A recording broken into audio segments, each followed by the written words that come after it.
한 주 잘 보내셨습니까? 예. 여러분 한 주의 삶이 어떠셨습니까?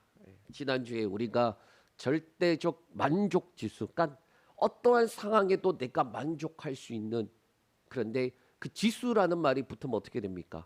내가 만족하고 있는지 만족하고 있지 않는지 그 이제 내용이 나오는 거죠. 절대적으로 만족해야 되는데, 그런데 우리의 삶은 절대적으로 만족하지 못하는 모습들, 그러한 내용들이 있었습니다. 그럼에도 불구하고 우리가 절대적으로 만족할 수 있는 이유가 상황 환경과 여건에서 오는 게 아니라는 거예요.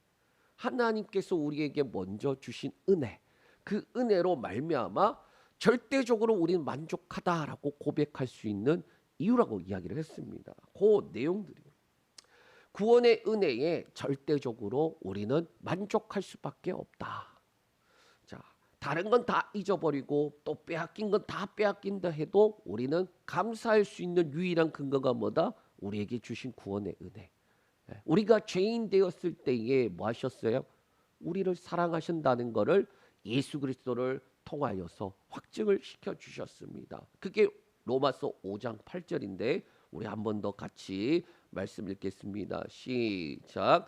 우리가 아직 죄인 되었을 때에 그리스도께서 우리를 위하여 죽으심으로 하나님께서 우리에 대한 자기의 사랑을 확증하셨느니라. 아멘. 이 말씀을 저는 읽을 때마다 참 마음에 감동이 돼요. 내가 아직 죄인 되었을 때, 여러분 불과 얼마 전이에요. 따지고 들면은 불과 얼마 전에 우리의 모습들을 생각해 보면 내가 그러한 죄인 되었을 때에 먼저 나를 사랑하시다니. 그 사랑을 그냥 말로만 사랑한다라고 끝났습니까? 아니에요. 아들 예수 그리스도를 대신 죽이심으로 우리에 대한 사랑을 확증하셨다라고 말씀하고 있어요. 이 말씀과 동일한 말씀이 요한일서 4장 10절에 한 번 더 나오는데 우리 한번 같이 그 말씀 한번 읽어보겠습니다. 시작.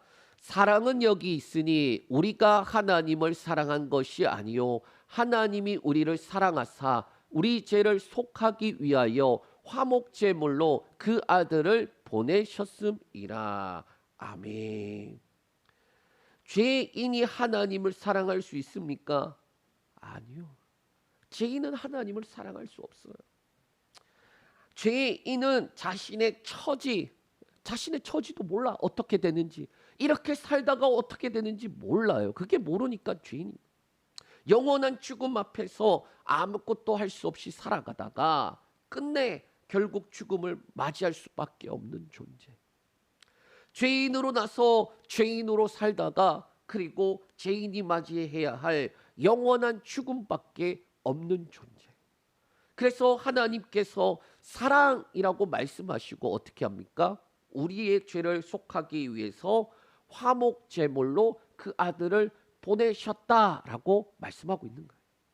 그래서 예수님을 믿는다라는 것은 뭡니까? 하나님의 사랑을 받아들인다라는 거예요.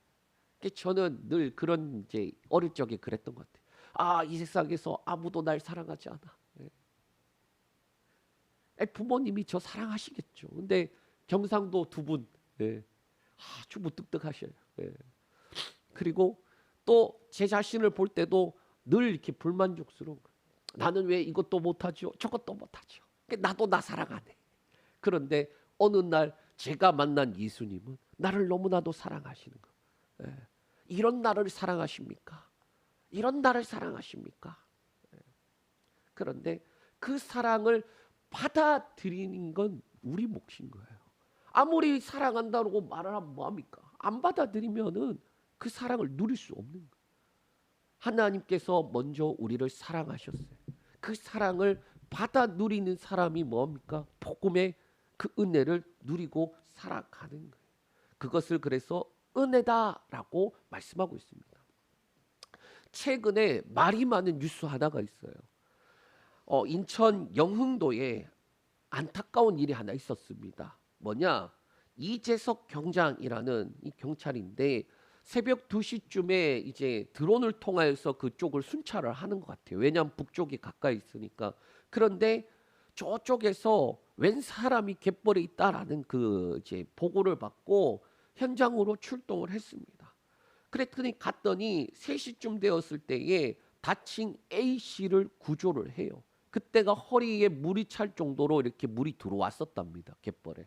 그래서 자기가 가지고 있는 부력조끼를 이제 그 A 씨한테 씌워주고 그다음에 다친 발을 이렇게 처치해주고 난 다음에 함께 수영해서 나오려고 그렇게 했어요.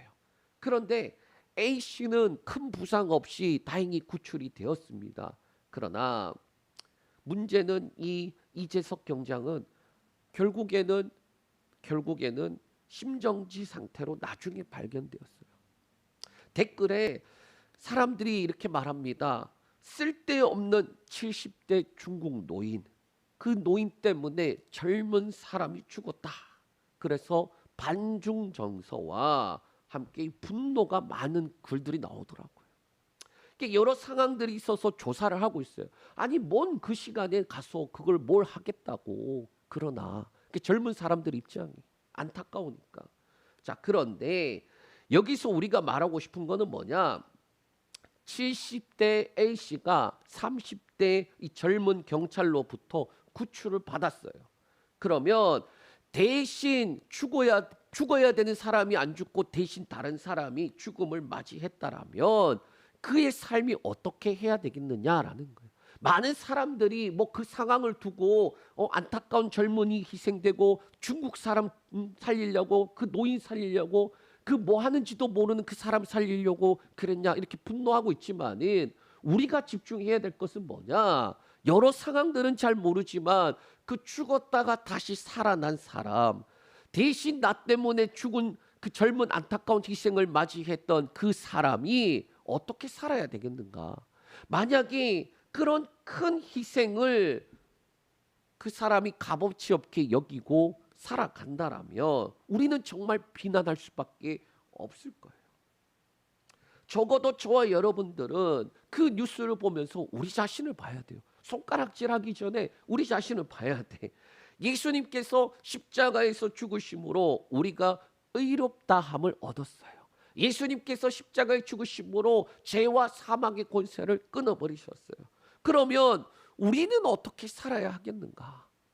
그러니까 예수님이 죽을 이유가 없으시고 그 하나님의 아들이신 분이 죽을 이유가 없으신데 나의 죄 때문에 대신 죽으셨어요.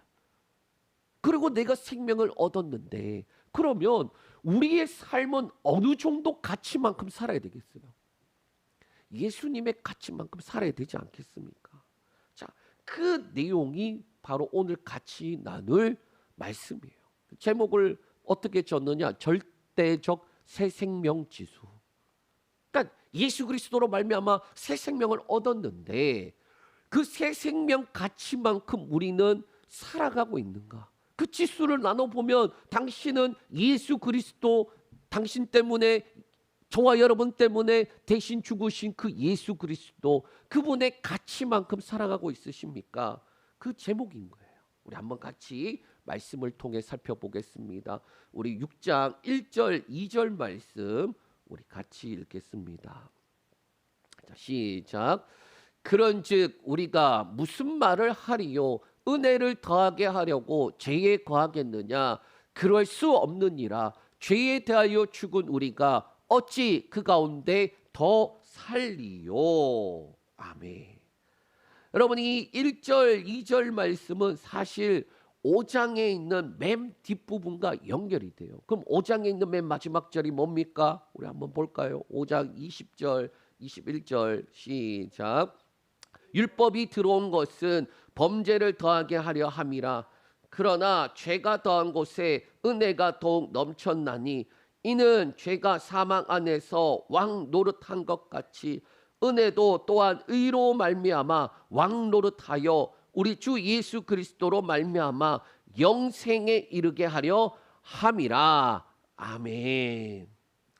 율법을 통하여서 죄가 뭔지 우리가 알게 되었어요. 그러니까 율법이 없으면 죄가 뭔지 몰라요. 또 율법이 있기 때문에 죄에 대한 그 심판을 받아야 되는 거예요, 사실은. 그런데 문제는 그 죄를 해결할 능력이 없어요. 그러니까 우리가 말씀을 지킬 만한 그 지킬 능력이 없어요, 사실은. 그래서 예수님께서 대신 죄를 해결하기 위해서 십자가에서 다 짊어지고 죽으신 거예요. 그것을 20절에 그러나 죄가 더한 곳에 은혜가 더욱 넘쳤다, 그렇게 말씀하고 있는 거예요. 그리고 21절에 그 은혜에 대하여 설명하는데 간략하게 말하면 이런 거예요. 존재의 변화다. 그 은혜가 뭔 줄 아니? 존재의 변화다. 주인의 자리가 바뀌었다. 그러니까 죄에 대해서 죽은 자가 어떻게 죄 가운데 더 살 수 있겠느냐. 이제는 은혜 가운데서 살아가는 자다. 예수 그리스도 가운데서 살아가는 자다. 존재가 바뀌었고 주인이 바뀐 것이다 라고 말씀하고 있는 거예요. 그래서 죄가 사망 안에서 왕 노릇하던 존재가 은혜로 인해 의로 왕 노릇해서 예수를 통하여 영생에 이르게 된 존재로 바뀌었다라는 거예요.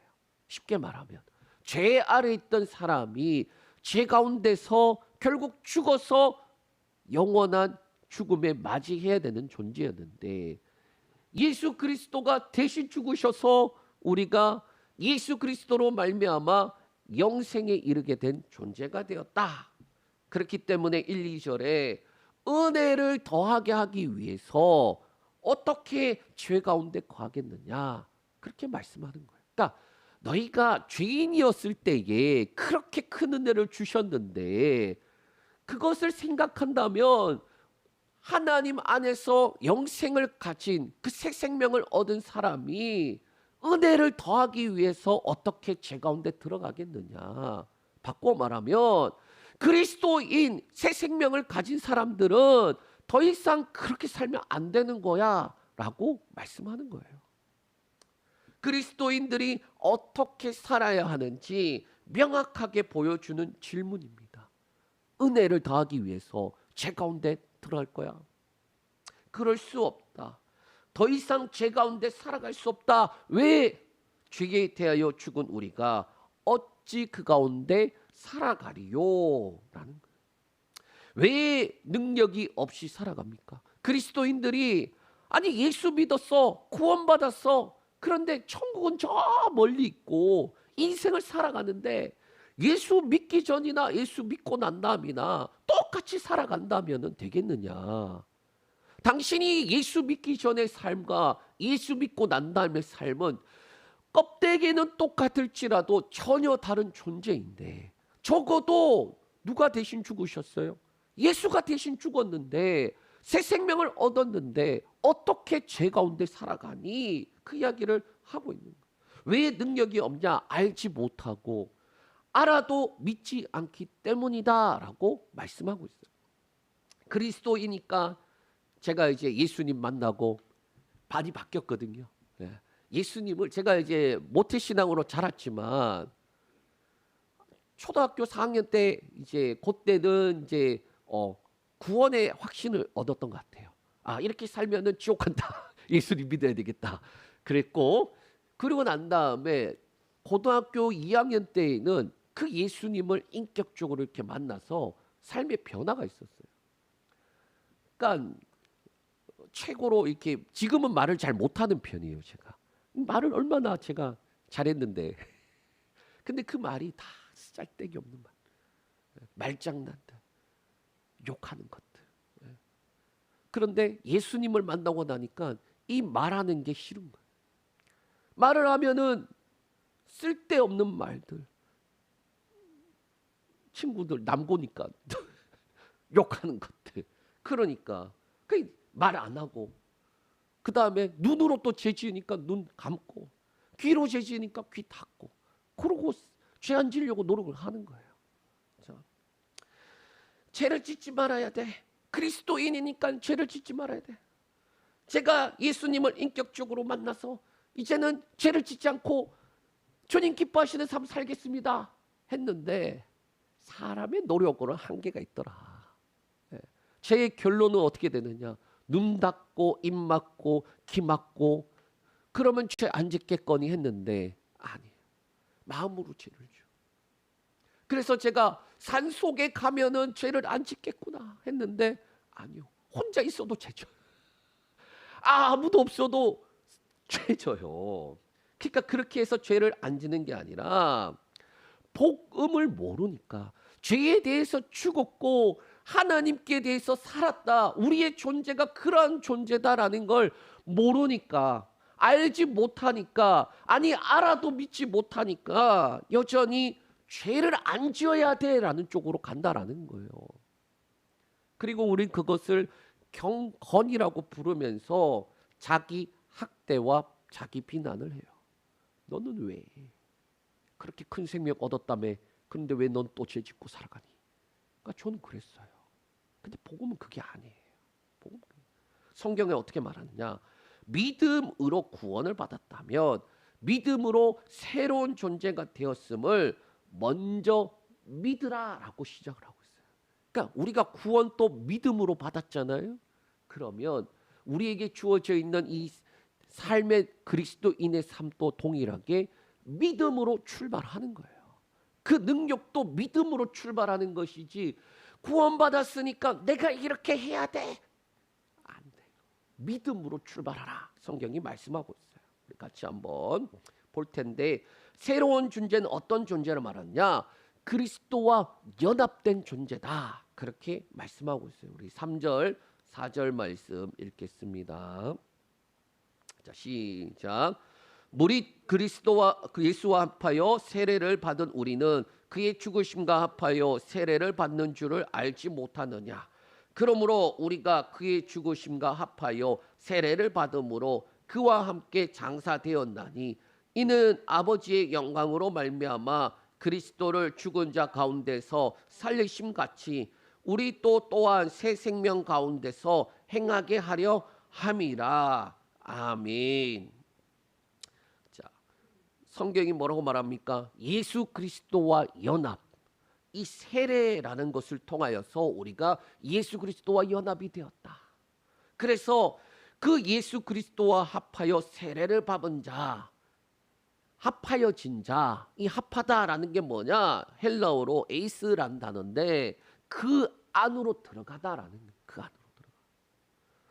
그래서 세례를 받은 자가 그리스도 안으로 들어가서 하나로 합하여진 것을 의미하는 거예요. 그 안에 있는 거예요. 그 안에.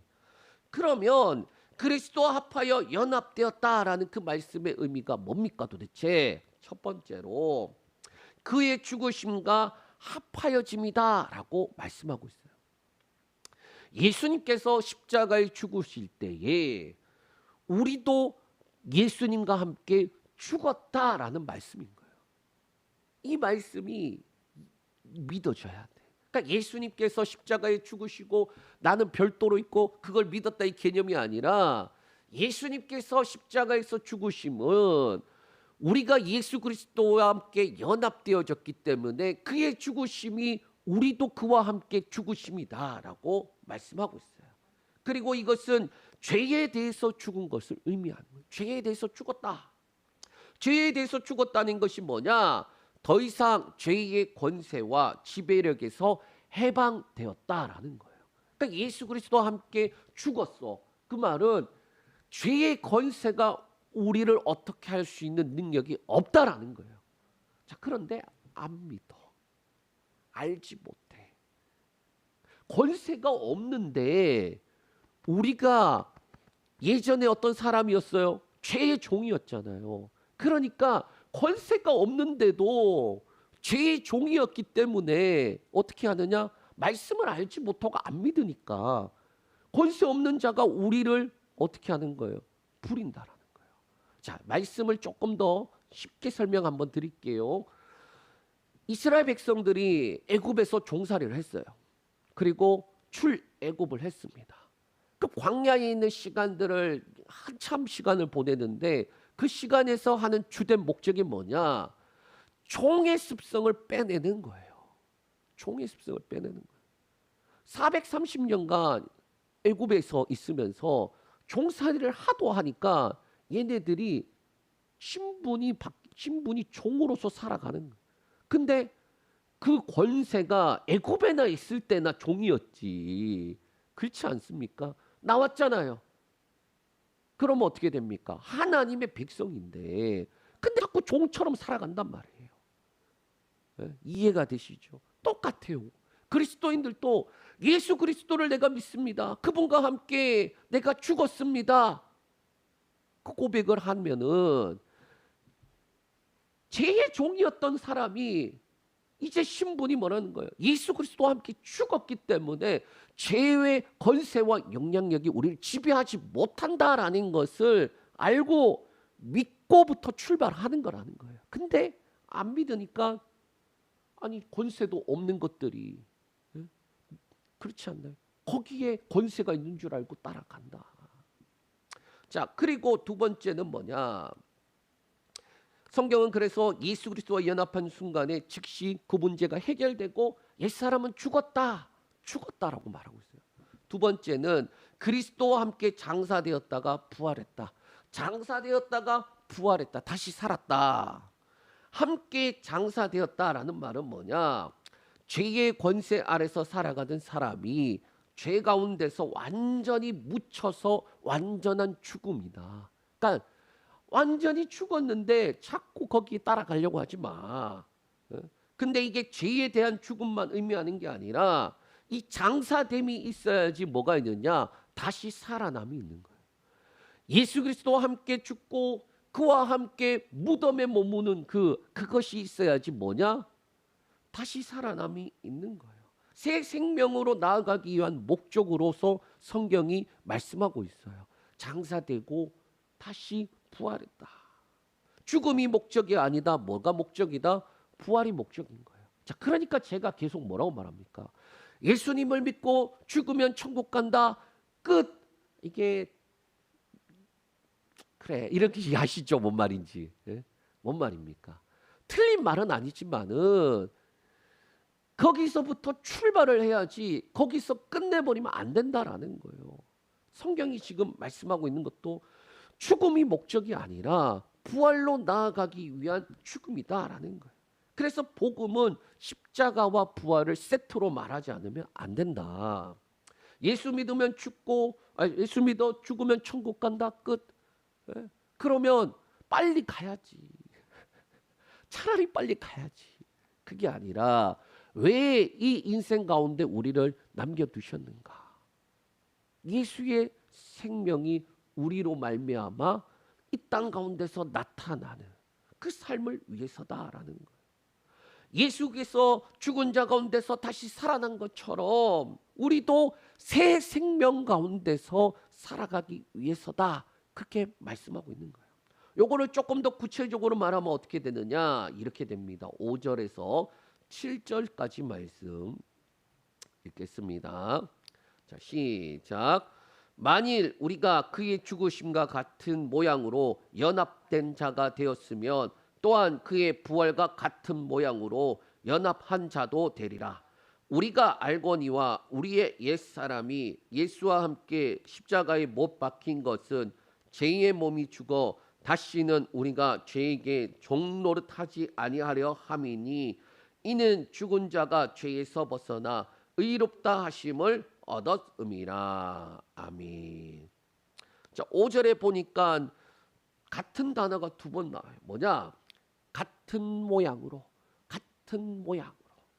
하나는 그의 죽으심과 같은 모양으로. 또 다른 하나는 그의 부활과 같은 모양으로. 자, 예수님께서 죽으심과 같은 모양으로 우리도 같이 죽었다. 예수님께서 다시 살아나심과 같은 모양으로 우리도 살아났다라는 거예요. 그러니까 자꾸 어떻게 그렇게 되는 겁니까? 어떻게라는 그 질문에 뭐라고 대답하느냐? 같은 모양이다라고 말하는 거예요. 그러니까 저도 이 대답을 얻기까지 참 질문이 많았던 것 같아요. 아니, 말씀은 그런 줄 알겠는데요, 주님. 그 왜 내 삶 가운데서는 왜 안 돼요? 이런 거죠, 늘. 예? 내가 예수 그리스도와 함께 죽었다며요. 그런데 왜 나는 여전히 죄에 대한 부분들, 미움들, 뭐 등등 있잖아요. 그런데 어떻게 그럼 됩니까? 라는 그 질문에 성경이 그걸 알고 이렇게 대답해 주는 거예요. 같은 모양으로. 같은 모양. 단순한 상징이 아니라, 그러니까 예수님께서 죽으셔서 그 상징이 아니라 연합이라고 말씀하는 것처럼 예수 그리스도와 똑같은 죽음, 예수 그리스도와 똑같은 부활이다라고 우리에게 말씀하는 거예요. 그게 연합이다. 제가 느낄 때에 불신자에서 예수님을 믿는 것보다 그리스도인이 되어서 이 말씀을 믿는 게 더 어렵지 않은가. 그래서 6절에서 7절에 이 칭의라는 의롭다 하는 말씀을 구체적으로 설명해 주는데, 단순하게 의롭다 하심을 받았다, 그것을 넘어서는 말씀을 해요. 예수님께서 십자가에 죽으심으로 우리가 의롭다 하심을 받았다, 그렇게 5장 9절에서 이미 말씀했는데, 그 의롭다 하심이 뭐냐라는 거예요. 우리가 옛사람이 예수님과 함께 십자가에 못 박혀서 죄의 몸이 죽어서 죄가 더 이상 우리를 하여금 우리가 죄의 종노릇을 하지 않도록 하는 것. 자, 어렵죠. 다시 할게요. 자, 의롭다 하심이 뭐냐? 예수 그리스도와 함께 죽어서 더 이상 죄의 종으로, 죄의 능력으로 우리가 살아가는 것이 아니라 죄밖에 없었던 그러한 삶에서 불가능했던 죄 말고 다른 것을 할 수 있는 존재. 한 번 더 갑니다. 자, 그러니까 의롭다 한다는 건 예수 그리스도와 함께 죽었다는 거고, 예수 그리스도와 함께 죽었다는 것은 죄의 종이 아니라 이전에는 죄밖에 할 수 없던 존재가 다른 것이 뭐냐? 하나님을 기쁘시게 할 수 있는 그 은혜를 가졌다라는 거예요. 정확하게 말하면 그렇게 됩니다. 이게 의롭다함을 받았다. 그래서 7절에는 법적인 용어로 사람이 죽으면 법적인 소추로부터 자유롭게 되는 것처럼 예수 그리스도와 함께 연합되고 그 가운데 함께 죽으심으로 의롭다함을 얻었다라는 건 뭐냐? 법에서, 죄에서 자유롭게 되는 것을 의미한다. 그러니까 요 내용을 모르니까 칭의라고 해서 의롭다 칭한다라는 것을, 의롭다고 칭하는 것이 모르기 때문에 잘 모르고 그냥 하나님의 자녀가 되었어, 신분적인 변화야, 거기에 그친단 말이에요. 그러니까 칭의라는 게 뭐냐? 하나님이 우리를 의롭다고 칭해 주는 거예요. 하나님의 자녀가 되는 그 양자라는 개념이 있는데 하나님의 자녀가 되는 거예요. 그 시작이란 말이죠. 그런데 거기에 그치는 게 아니라 본질적인 변화로 죄의 권세로부터 자유함과 더 나아가 죄 말고 다른 것을 선택할 수 있는 자유, 바꿔 말하면 하나님을 기쁘시게 할 수 있는 자유와 능력을 가진 자가 되었다라는 거예요. 그러니까 이전에 우리의 선택지는 딱 한 가지밖에 없었어요. 죄. 뭘 해도 죄야. 그런데 예수 그리스도와 함께 죽었다라는 말의 의미, 의롭다함을 받았다라는 말의 의미는 죄인은 죽었고 이제는 죄 말고 다른 것 선택할 수 있는 그 은혜를 가졌다. 그게 뭐다? 하나님을 기쁘시게 할 수 있는 그 능력을 가졌다라는 거예요. 그 자유를 얻었다. 그렇다면 예수 그리스도와 연합되어져서 우리에게 주신 이 은혜를 그럼 어떻게 누릴 수 있습니까? 성경이 뭐라고 말하냐? 믿고 받을지어다 라고 말하고 있어요. 우리 한번 해볼까요? 믿고 받을지어다. 믿고 여길지어다. 아멘. 성경이 그렇게 말하고 있어요. 우리 11절 8절에서 11절까지 말씀 우리 읽겠습니다. 자, 시작. 만일 우리가 그리스도와 함께 죽었으면 또한 그와 함께 살 줄을 믿노니 이는 그리스도께서 죽은 자 가운데서 살아나셨음에 다시 죽지 아니하시고 사망이 다시 그를 주장하지 못할 줄을 알미로다. 그의 죽으심은 죄에 대하여 단번에 죽으심이요 그가 살아 계심은 하나님께 대하여 살아 계심이니 이와 같이 너희도 너희 자신을 죄에 대하여는 죽은 자요 그리스도 예수 안에서 하나님께 대하여는 살아 있는 자로 여길지어다. 아멘. 자, 8절 9절 말씀은 믿는 것이 무엇인지 다시 말씀해 주고 있는 거예요. 무엇을 너희가 믿고 있다고 말하느냐? 바로 예수 그리스도와 함께 죽었고 예수 그리스도와 함께 살아났다라는 것을 말씀하고 있어요. 자, 여기서 믿노니라는 단어는 현재형으로 쓰여지고 현재. 믿었다가 아니라 현재 지금 믿고 있는 거예요. 지금 믿고 있는데 미래적 소망을 그러니까 나중에 이루어질 것을 말하는 게 아니라 현재적으로도 누려야 되는 거다라는 거예요. 그러니까 우리가 왜 자꾸 말씀을 들으면서 복음을 들으면서 뭘 착각하느냐? 그냥 미래적으로만 생각하는 거예요. 천국 간다. 그 천국이 이제 한참 멀었으니까 미래적으로. 복음의 능력도 나중에 천국 가면 완성되는 거야. 미래적으로. 그러니까 현재가 없어요. 현재가. 그건 아니다. 성경이 뭐라고 말하느냐? 현재적으로 과거에 예수 그리스도를 우리가 믿고 과거에 이루신 구원이 현재적으로 어떻게 지금 진행형으로 있는가 거기에 대해서 말을 해야 된다라는 거예요. 현재적으로 우리가 예수 그리스도와 함께 죽었으면 또한 그와 함께 살 줄을 믿는 것. 그리스도께서 죽은 자 가운데서 다시 살아나셨음에 다시 죽지 아니하고 사망이 다시 그를 주장하지 못할 줄 알고 있는 것. 그러니까 사망 아래 있지 않다라는 것.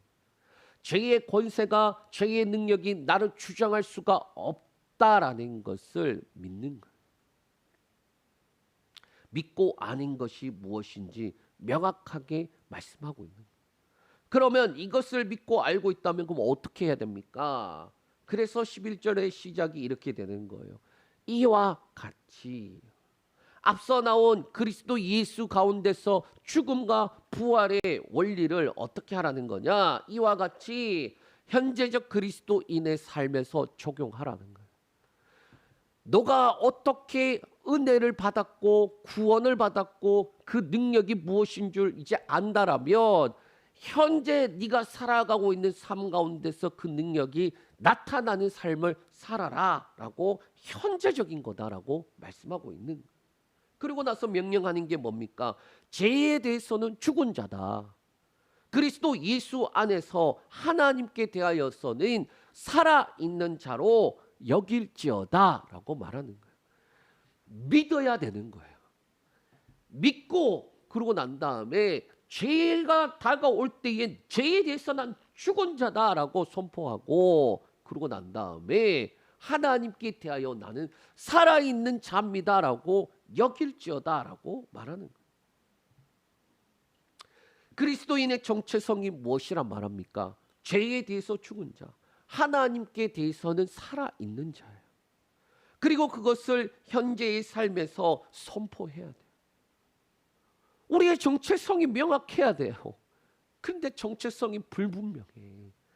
예수는 믿는데 그런데 삶 가운데서는 예수 믿는 그 능력이 1도 안 나타나요. 그죠? 제가 그랬잖아요. 죽을 날 받아놓고 죽으면 천국 간다 그러고 살아가고 있는 거다 뭐가 다르냐. 그게 우리에게 주신 구원의 은혜가 아니라는 거예요. 존재가 바뀌었는데 상황과 환경과 여건은 여전히 동일해요. 죄악된 세상을 살아가요. 그렇기 때문에 우리는 끊임없이 헷갈려요. 분명히 존재는 바뀌었는데 나의 껍데기와 내게 주어져 있는 상황 환경과 여건과 더 나아가 이 죄악된 세상은 그대로고 뭐가 바뀌었어요? 내 존재, 영이 바뀌었으니까. 그러니까 뭡니까? 고난, 환난이라고 했던 거예요. 그리스도인의 삶은. 그리스도인으로서 이 세상을 살아가는 것 자체가 고난이요 환난이에요. 그런데 성경이 뭐라고 그랬습니까? 우리 지난주. 환난은 인내를, 인내는 연단을, 연단은 소망을 이루는 줄 알미라. 죄에 대해서 나는 죽었어요. 하나님께 대하여 살아있는 자입니다. 죄의 죽은 자라는 뜻이 뭡니까? 반응을 할 수가 없는 자라는 거예요. 그런데 안 믿어. 알아도 안 믿어. 그러면 그리스도인들이 어떻게 살아야 됩니까? 12절에서 14절에 권면을 하는 내용이거든요. 우리 같이 말씀 읽습니다.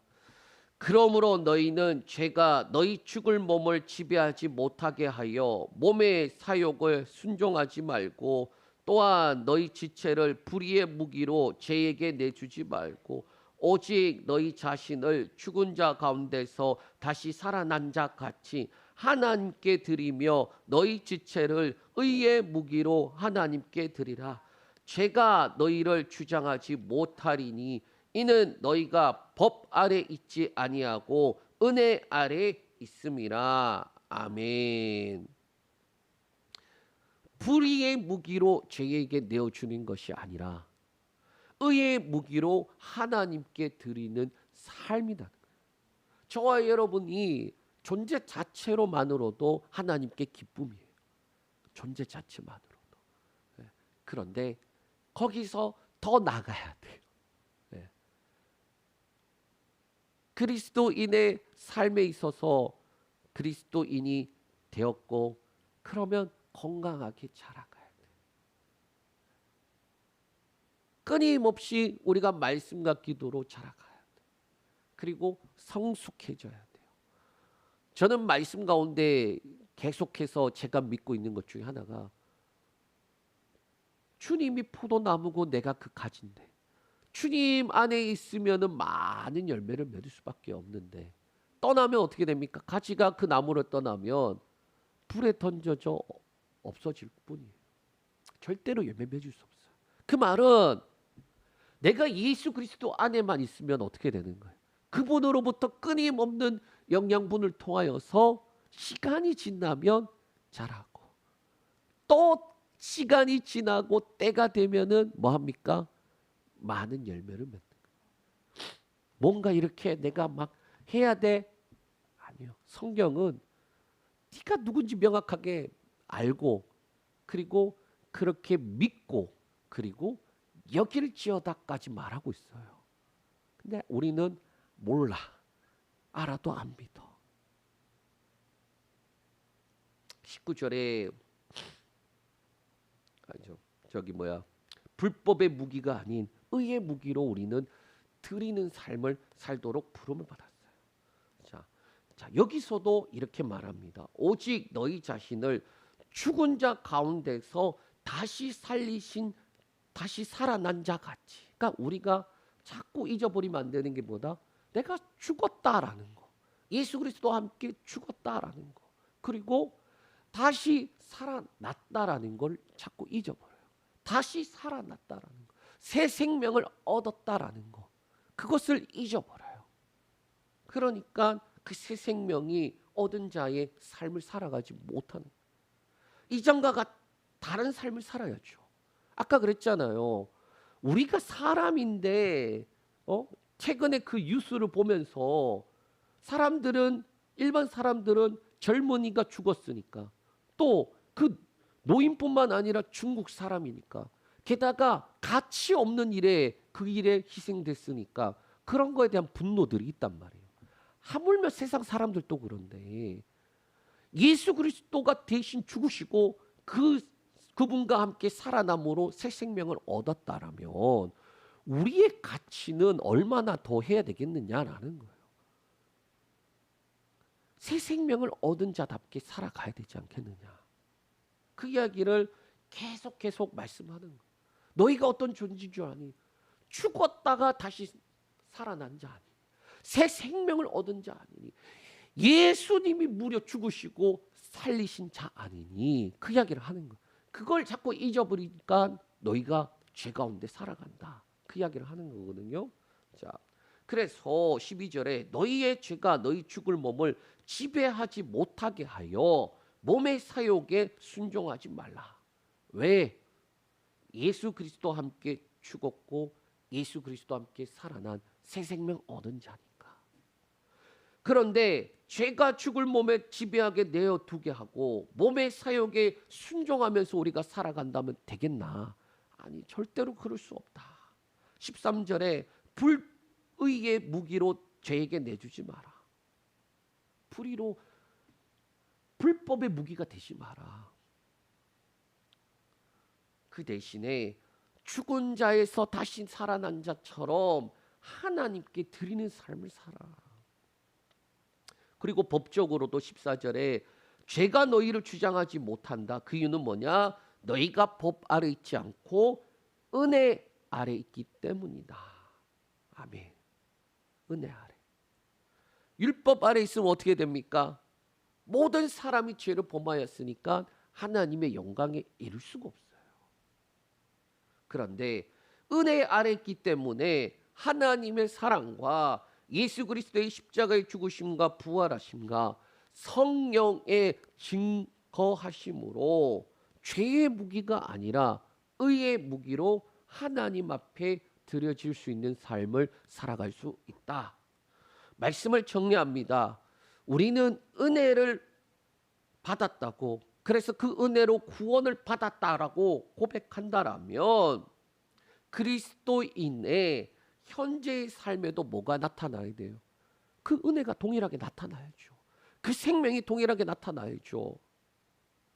그런데 죄가 더한 곳에 은혜가 더 컸다라는 말씀은 죄의 결과가 사망이고 그로 인해 사람들에게 살 소망이 없기 때문에 예수 그리스도께서 대신 죽고 살 소망을 주신 것인데, 그거 알고 있다라면 어떻게 또 죄 가운데 살아가겠느냐?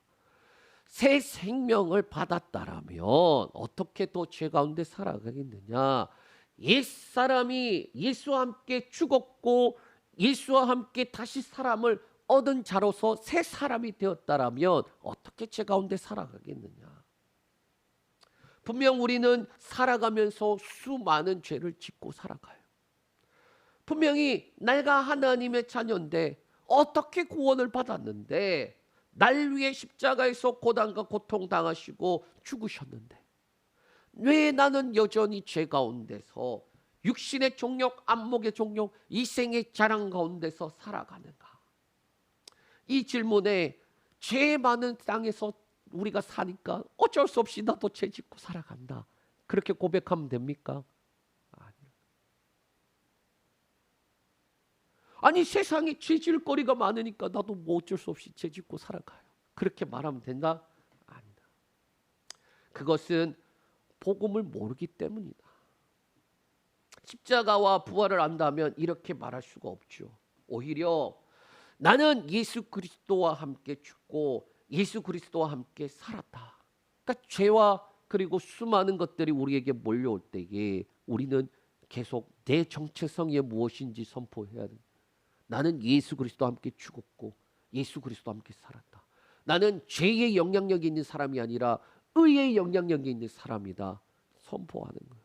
죄가 나를 더 이상 주장할 권리가 없다. 예수 그리스도로 말미암아 옛사람과 함께 난 죽어버렸다. 나는 예수와 함께 새 사람을 입은 자다. 하나님을 기쁘시게 할 수 있는 자다. 그렇게 선포해야 되는 거예요. 그래서 바울이 이렇게 고백합니다. 갈라디아서 2장 19절에서 21절 말씀 우리 같이 읽겠습니다.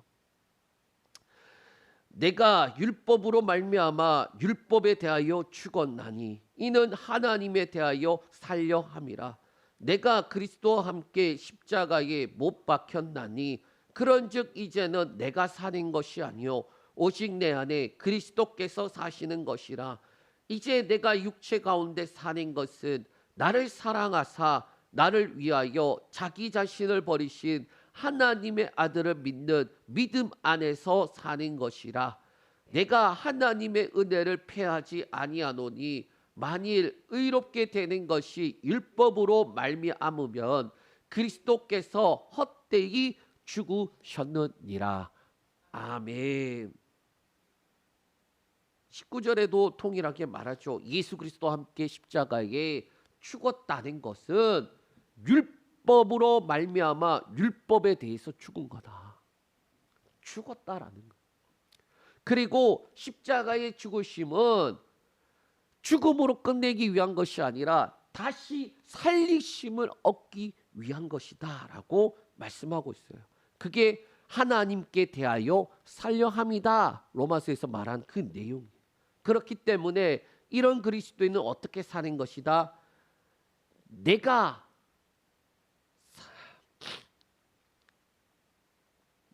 사는 것이 아닌 오직 내 안에서 그리스도께서 사시는 것이다.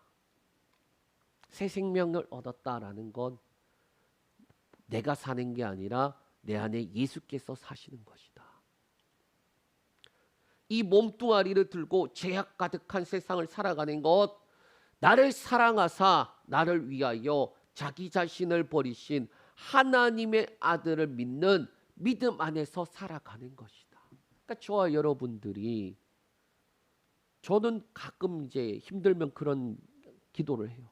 하나님, 이놈의 세상 살기 너무 힘든데, 안 그래도 살기 힘든데, 근데 하나님의 자녀로 사는 게 왜 이렇게 힘든지 모르겠다. 참 뜻대로 안 된다고 그런 기도를 많이 하거든요. 그런데 그 기도의 결론이 뭐냐? 왜 그러면 이 세상을 살아가야 되는가? 하나님의 아들을 믿는 믿음 안에서 살아가는 것. 새 사람이 무엇인지 전도지가 되어서 살아가는 것. 예수 믿지 않는 그 죽어 있는 사람들에게 새 생명을 가진 자가 뭔지 나타내면서 살아가는 것. 하나님의 사랑이 뭔지 드러내면서 살아가는 것. 그게 뭐 사랑이 뭐 섬기고 뭐 돌보고 뭐 도와주고 아니에요. 우리 안에 예수의 생명이 나타나는 거예요. 그리고 그거를 은혜다라고 고백하는 겁니다. 그러니까 은혜를 가볍게 생각하지 말라는 거예요. 오늘 살아가는 저와 여러분들이 고백해야 되는 것, 바로 내가 사는 것, 하나님, 내가 사는 것 은혜입니다. 내가 사는 것 은혜입니다. 오늘 살아가는 것 은혜입니다. 그리고 내일 어떠한 일들이 다가올지 모르겠지만 그 내일을 향하여서도 동일하게 나는 은혜로 살아간다. 그렇게 고백하는 저와 여러분들 되시길 축복합니다.